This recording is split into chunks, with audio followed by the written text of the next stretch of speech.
भर में आज ईद उल अज़हा मनाई जा रही है। सुबह 6 बजते ही मुतादिद मुकामात पर नमाज ईद की अदायगी का सिलसिला शुरू। कराची में गुरु मंदिर की सबील वाली मस्जिद पर 6:15 बजे पहली नमाज हुई। लाहौर के बाग जना की जामे मस्जिद में 6:15 बजे नमाज ईद का इज्तिमा हुआ। बड़ों के साथ बच्चे भी मस्जिद या ईदगाह जा रहे हैं। सफ़ेद साफ सुथरे कपड़े पहनकर नमाज पढ़ेंगे और फिर घर आकर खीर, फिरनी या शीर खुरमे से नाश्ता करेंगे और कुर्बानी में बड़ों का हाथ बटाएंगे। जियो न्यूज़ की जानिब से अपने नाजरीन को बकरीद की बहुत बहुत मुबारक।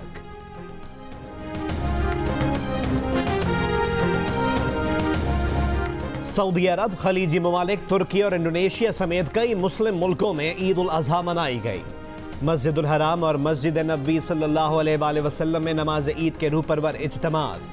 इस्तांबुल में 86 बरस बाद आया सूफिया में नमाज ईद का इज्तिमा। अमारात में कोरोना के बायस नमाज ईद के इज्तिमात नहीं हुए। अमरीका और यूरोप के कई ममालिक में ईद उल अज़हा आज मनाई गई। कनाडा के वजीर आजम जस्टिन ट्रूडो की मुसलमानों को इस बार भी ईद की मुबारकबाद। पाकिस्तान में बरतानिया के हाई कमिश्नर क्रिश्चियन टर्नर की पाकिस्तानियों को ईद मुबारक। मनासिक के हज की अदायगी के दौरान बड़े शैतान को कंकरियां मारी। इस साल हज करने वालों को रमी के लिए सैनिटाइज्ड कंकरियों की थैलियां फराहम की गईं। कुर्बानी करके हुज्जाज ने सर मुंडवाए और एहराम खोल दिए। तवाफ, ज़ियारत और सई के मनासिक अंजाम दिए। हुज्जाज कराम आज रात मिना में ही क़याम करेंगे और आज तीनों शैतानों को कनकंगियां मारी जाएंगी।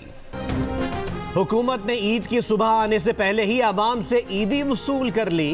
पेट्रोलियम मसनूआत की कीमतों में इजाफा कर दिया। पेट्रोल की कीमत में 3 रुपए 86 पैसे, डीजल की कीमत में 5 रुपए और मट्टी के तेल की कीमत में 5 रुपए 97 पैसे फी लीटर इजाफा कर दिया गया। 1 लीटर पेट्रोल की नई कीमत 103 रुपए 97 पैसे और डीजल की नई कीमत 106 रुपए 46 पैसे हो गई। नई कीमतों का इतलाक रात 12 बजे से हो चुका। मुनाफाखोरों ने ईद के पकवान भी लोगों के लिए फीके कर दिए। टमाटर, मिर्च, लीमू सब महंगा कर दिया। बेशतर शहरों में सब्जियों की कीमतें बेइंतहा बढ़ गईं।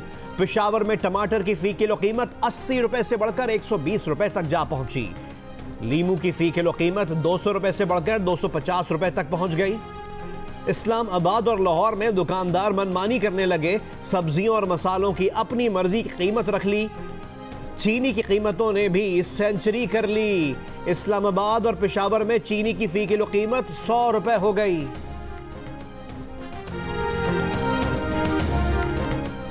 अवाम को सस्ती अशिया की फराहमी के लिए इदारे यूटिलिटी स्टोर्स के चेयरमैन ने अपने ही इदारे में लूटमार के इल्जामात लगा दिए। FIA को इंक्वायरी के लिए खत लिख दिया। कहा सस्ती चीनी महंगे दामों खरीदी गई। 2 लाख टन गंदम की खरीदारी में मुबैना घपले किए गए। वजीर आजम रिलीफ पैकेज के तहत दाल, घी, तेल और चावल की खरीदारी में मुबैना तौर पर गड़बड़ की गई।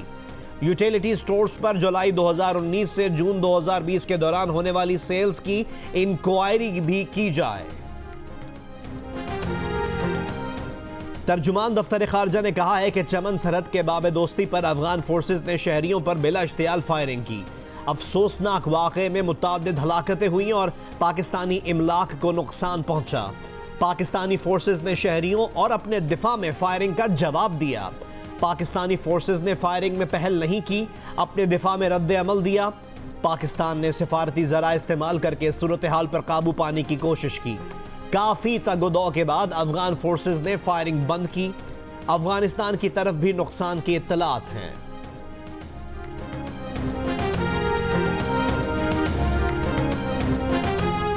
वफाकी वजीर शिबली फराज ने कहा है चमन बॉर्डर बंद किया गया तो मफाद परस्त अनासर ने लोगों को उकसाया, जिस पर कुछ लोगों ने जबरदस्ती निकलने की कोशिश की। सरहद पार से फायरिंग भी हुई। चौकियों को नुकसान पहुंचाया गया तो हमारी तरफ से रद्द अमल हुआ। कोशिश है जहां वाकया हुआ वहां हालात मामूल पर आ जाएं।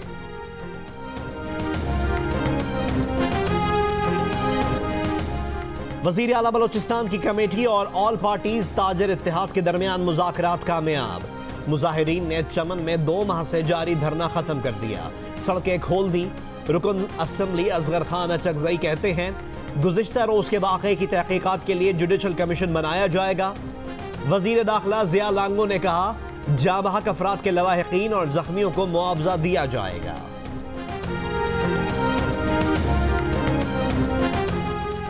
कराची के मसाइल के हल के लिए chairman NDMA lieutenant general Mohammad Afzal, corps commander Karachi lieutenant Humayun Aziz, वजीर आला सिंध मुराद अली शाह के साथ सर जोड़कर बैठ गए। वजीर आला सिंध ने कहा कि निकासी के सिस्टम आधे घंटे में 25 से 30 मिलीमीटर बारिश का पानी निकाल सकते हैं। सेवरेज सिस्टम की बेहतरी के लिए सिस्टम को बरसाती पानी सिस्टम से अलग करना होगा। Chairman NDMA lieutenant general Mohammad Afzal ने कहा कि सेवरेज सिस्टम में नीचे रह जाने वाले कचरे को रोकने के लिए इक़दाम करने होंगे। कोर कमांडर कराची ने कहा कि सेवरेज सिस्टम को जदीद बनाना होगा। इस काम में FWO भी सिंध हुकूमत के साथ काम कर सकती है।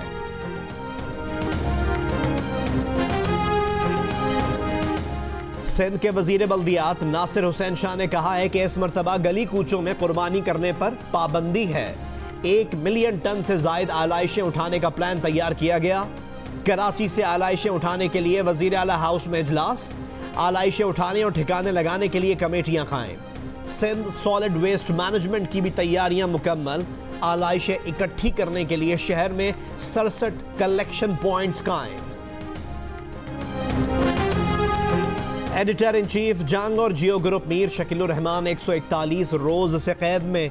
मीर शकीलुर रहमान की गिरफ्तारी, रोजनामा जंग, द न्यूज और जियो टीवी बंद करने की कोशिशों के खिलाफ मुख्तलिफ शहरों में एहतजाज का सिलसिला जारी। अमेरिका के डेमोक्रेट सदारती उम्मीदवार जो बाइडन ने अपने नायबीन की जाती फहरिस्त शॉर्टलिस्ट करना शुरू कर दी। अमेरिकी कांग्रेस के ब्लैक कॉकस की सदर कैरन बास मजबूत उम्मीदवार के तौर पर सामने आ गई।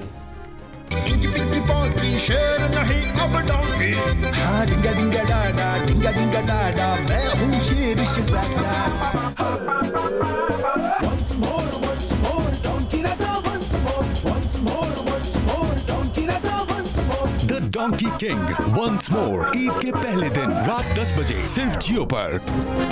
9 से 90 साल के बच्चों ने पसंदीदगी की वजह बताई और अपनी वीडियोस भेजी तो आजाद नगर के राजा वंस मोर पर राजी हो गए। अवाम के बेहद इसरार पर डोंकी राजा एक बार फिर ईद के पहले दिन रात 10 बजे सिर्फ जियो पर। तो फिर देखना ना भूलिएगा।